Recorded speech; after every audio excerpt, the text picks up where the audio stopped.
مورخین نے لکھا ہے کہ جب حجاج بن یوسف کا زمانہ تھا تو حجاج بن یوسف کا چونکہ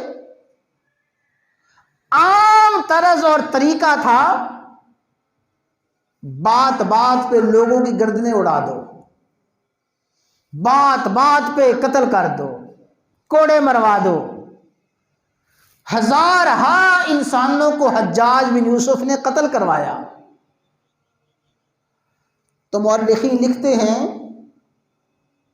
حجاج بن یوسف کے زمانہ میں جب صبح ہوتی تو لوگ آپس میں باتیں کرتے تھے کہ رات من قتل البارحہ، رات کو کس کو قتل کیا گیا؟ من صلیبا، کس کو سولی چڑھایا گیا ہے؟ من جلیدہ، کس کو کوڑے مارے گئے ہیں؟ من قطیا، کس کے ہاتھ کاٹے گئے ہیں؟ چونکہ بادشاہ کا ذہن تھا اور بادشاہ پہ غلبہ تھا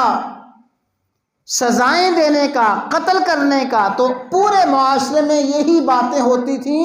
کہ کل کون قتل ہوا ہے، کل کس کو پھانسی دی گئی ہے، کس کو کوڑے مارے گئے ہیں، کس کا ہاتھ کاٹا گیا ہے۔ اور مورخین لکھتے ہیں جب سلیمان ابن عبد الملک کا دور آیا، سلیمان ابن عبد الملک وہ رسیہ تھا، بڑی بڑی بلڈنگیں، بڑے بڑے محل اور شاندار عمارتیں بنانے کا بڑا رسیہ تھا،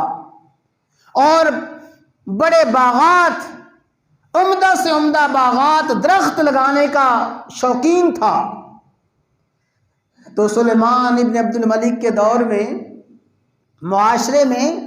یہی باتیں ہوتی تھیں کہ تو کیسی بلڈنگ بنا رہا ہے، تیرا محل کیسا ہے، تیرا گھر کیسا ہے،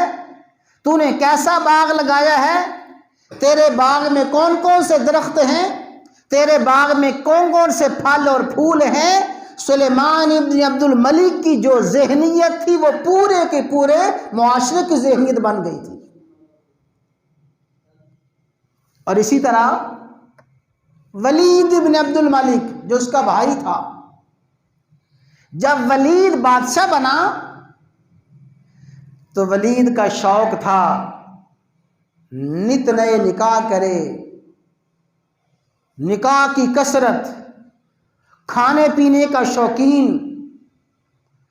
اسے نکاح کا بڑا شوق تھا، شادیوں کا شوق تھا، کھانے پینے کا بڑا شوقین تھا،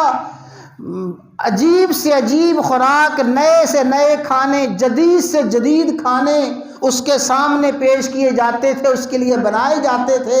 جب اس کا ذہن یہ تھا تو معاشرے میں لوگ باتیں کرتے تھے کہ میں نے اتنے نکاح کیے ہیں، میں نے فلاں عورت کو نکاح کا پیغام بھیجا، میرا کک فلاں قسم کا کھانا بناتا ہے، میرا بورچی فلاں قسم کا کھانا بناتا ہے، آج میں نے یہ کھانا کھایا، آج میں نے یہ کھانا کھایا، مجھے یہ کھانا پسند ہے، مجھے ایسی عورت پسند ہے۔ جو ذہنیت بادشاہ کی تھی، جو طور اتوار بادشاہ کا تھا، پورے معاشرے میں اسی کا چرچا تھا۔ اور آخر میں سنیں، جب عمر بن عبدالعزیز کہہ دے بھائی رحمت اللہ تعالی علیہ، جسے عمر ثانی کہا گیا، عمر بن عبدالعزیز رحمہ اللہ تعالی کا دور آیا تو پھر لوگوں کی حالت کیا تھی، لوگوں کی ذہنیت کیا تھی۔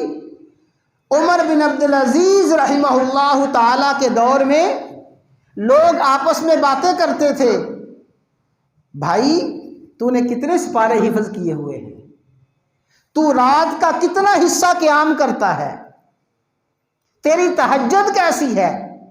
آج تیری کتنی نمازیں ادا ہوئی ہے، کتنی قضا ہوئی ہیں، آج تو نے کتنا قرآن کریم پڑھا ہے، اور تو مہینے میں کتنے روزے رکھتا ہے۔ مورخین لکھتے ہیں عمر بن عبدالعزیز رحمہ اللہ تعالیٰ کے دور میں یہ باتیں ہوتی تھی۔